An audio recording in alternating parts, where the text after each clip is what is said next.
today we are amongst greatness. Today we have our sights on a legendary family, but first, a local astronaut is here to tell us all about his journey into orbit. He is the man with the coolest resume and suit around. Dr. Eiman Jahangir is a cardiologist at Vanderbilt, and now he's officially an astronaut. He recently went into orbit with Blue Origin, making history, and he is back on Earth now to tell us all about it. Congratulations! Yes. Thank you. Oh my gosh. Okay, so following his journey, he has been on this wild ride, just taking it all in. You gotta tell us everything. Please don't hold back. What were some of your highlights? Ooh, well, there's a lot. I think we could spend the whole show talking, but I'm not gonna lie, when I sat on that rocket and they counted down to 0 and then it started shooting up, I may have cried a little bit. Because this has been something for 20 years I've dreamt of, and here it was happening. I was sitting on it and I was flying into space, which was crazy. I mean, still blew my mind. So that was a highlight. The Earth is obviously a highlight. It was beautiful and floating. I mean, who doesn't want to float? Right? It's incredible. So cool. The videos of you floating, here's an image of it now. What do you have in your hand there? That's a heart. You know, I took a little crocheted heart because I'm a cardiologist, and I thought it would be a fun thing to have in space. And so I took it up there. I also took a little globe with some postcards for Club for the Future, which is Blue Origin's not-for-profit that sends postcards for kids to space. So those were the two things I kind of like let float around while I was up there. Well, you weren't the only one crying. I'll say that. I watched you take off, and I had tears in my eyes. We saw your family out there. I'm sure they were moved as well. They were. It was awesome. My little daughter was sitting there looking. My brother videotaped it. I obviously didn't see it. And she kept saying, "Daddy, rocket, Daddy, spaceship." So even from like 2 years old till my father, who's in his 80s, they were all moved, crying, excited, and happy I returned safely. That's true. It's amazing. Well, we said, hey, you look the same, but you're definitely a changed man. You've got to tell that story about when the sun hit you. Yeah, so when you're up there, you're on sensory overload. Everything's happening pretty quick, and the Earth is beautiful, and space is beautiful. But when I got back in my seat to come back on Earth, I strapped in, and the capsule turned just the right way when all of a sudden the sun just shined down on me. It was unexpected, and it was quite moving. So I just closed my eyes and said, remember this, because it was so warm and unlike anything I had ever experienced before in my life. And it probably was for a good, I mean, it felt like minutes, but it was probably only a few seconds. But time stood still, and I said, wow, like this is kind of the culmination of all of this, was that sun just coming on me right before I came plummeting to Earth. Wow, what a moment. And you were talking earlier, we asked, was it scary at all? And you said, not at all. Explain what it was like going up and the difference coming back down. Yeah, so going up, they built this beautiful rocket, and it's actually like being in a glass elevator, surprisingly, because you would think you're going 2,200 miles per hour to get into space, that it would feel pretty rough, but it wasn't bad.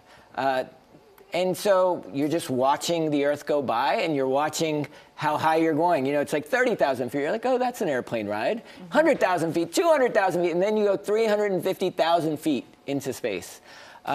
Coming down was a little harder. It felt like someone was sitting on your chest, you know, because you're just flying into Earth. And it's about twice as many Gs. So it's about 3 Gs going up and maybe like 5.5 coming down. But the landing was smooth, the landing was soft, you know, the parachutes deployed, everyone started hooping and hollering. You might have heard that on the live cast if you were listening. And then right at the end, it looks like it lands hard, but that's just because a thruster, you know, kind of blasts and just cushions that fall. So you land pretty soft. No kidding. And you would, this is wild. That's it right there. Yeah, that's me. You know, you had dreamt of doing this as a child. You were the first Iranian man, first Nashvilleian and MNPS student. That's right. Explain how this came about.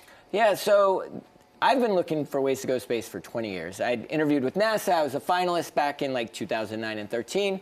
And then when commercial private space came to being, really in 2021, I was like, there's going to be another route. I don't have to go through the government. I can find a way. So Moondow was a group formed by a few people to democratize space.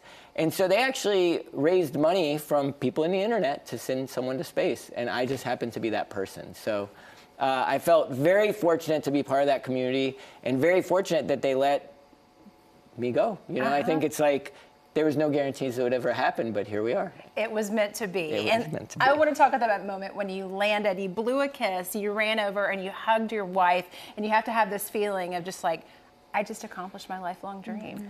Yeah. Take us back to those moments. So she's been with me since we met in 2007. And 2008 was the first time I applied to be an astronaut, like formally with NASA. And I remember she revised my essay. She was like, this is terrible. Let me fix this for you. And so she's been there every single step of the way, every rejection, every iteration, every crazy idea I had. She's like, okay. So for her, it was really watching, someone you love fulfill their dream. So if you have the pictures of her watching the launch, she's sitting there like this, just happy. And it's not nervousness, she's just excited. So I think when I came back down, it was just, we had both been through this journey for 20 years together, and here we are, that it finally happened. And I'm the 704th person to ever go to space. That's not a lot of people. Not at all. So there was no guarantee that this would have happened in my lifetime.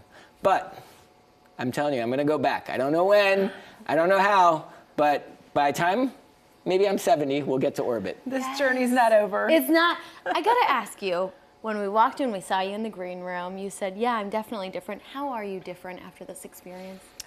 I was talking to a friend who's known me for a long time, and he said, Eiman, you have become the person you imagined 20 years ago. So 20 years ago, I was like, I'm gonna become an astronaut, it's gonna happen, and that finally happened. So I can kind of close that chapter.